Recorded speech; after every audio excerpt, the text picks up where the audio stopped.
Երբ դու թուլանում ես, երբ դու չունես դիվանագիտություն կամ ունես չկողմնորոշված ինչ-որ անհասկանալի քաղաքականություն, չունես ճանապարհային քարտեզ, չունես պլանային համակարգի նկատի ունեմ պլան B, պլան C, D նույնիսկ, որը պիտի չերևա երբեք եւ սա քո պահուստային զինանոցը պիտի լինի, այս պարագայում դու կորցնելով քո սուբյեկտայնությունը ուղղակի դառնում ես գործիք։ Սա զուտ պայմանավորվածությունների արդյունքում, երբ դու գործիք ես եւ պատրաստ ես օգտագործվելու, պայման է դրվում քո առաջ եւ այդ պայմանը այս պարագայում քո իշխանությունն է։ Այսինքն շատ պարզ, շատ հստակ գիտակցումը կա, որ օրվա իշխանությունների ռեյտինգը ուղղակիորեն գահավիժում է կամ գահավիժել է եւ շատ կետերում անդառնալի, ինչքան էլ դա տարօրինակ չհնչի, այնուամենայնիվ ես խորին համոզմունք ունեմ, որ դա այդպես է, հետեւաբար այս ցածկոտումների մեջ իշխանությունը դիմում է մի նոր քայլի, վազում է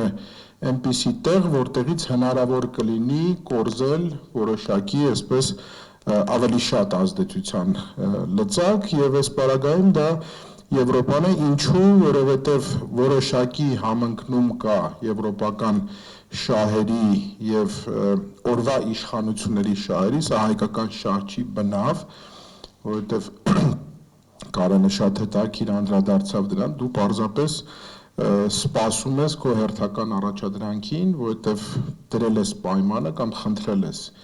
ինչի գնով դա դու կարող ես կյանքի կոչել եւ քեզ եկել են հանդիպակաց եւ ընդունել են քո խնդրանքը։ Այո, ցավալիորեն սա նաեւ այն շղթայական զիջման քաղաքականության արդյունքն է, որը գիտակցելով կամ անգիտակից այնուամենայնիվ բերվել է մի կետի, որտեղ դու այնքան թուլացած ես, որ պատրաստ ես գնալ նույնիսկ ոչ միայն հակաժողովրդական, հակապետական, այլ ընդհանրապես բանականությունից դուրս քայլերի այն նույն պայմանով պահելու քո իշխանությունը։ Սա ես անշուշտ ցավով եմ նշում, որովհետև համեստորեն ներկայացնում եմ մի հարույթ, որը տասնյակ տարիների ընթացքում ուղղակիորեն ներգրավված է եղել այս աշխատանքներում, ի նկատի ունեմ նույն դիվանագիտական եւ արտաքին հարաբերությունների կամ միջազգային հարաբերությունների մասով, մեկ-մեկ որ այդ լրահոսերին հետևում ես կամ իշխանական քարոզիչներին հետևում ես, անշուշտ զավեշ տալից բացի միայն կարող ես ծիծաղել, որովհետև լրջության որևէ նշույլ անգամ չես կարող գտնել, թե այս կամ այն քայլը ինչով է հիմնավորում։ Էլի նորից գալիս ես հատման այն կետին, որ դա միմիայն այն պայմանն է, որ իրենք խնդրել են, աղերսել են, ծնկաչոք են աղերսել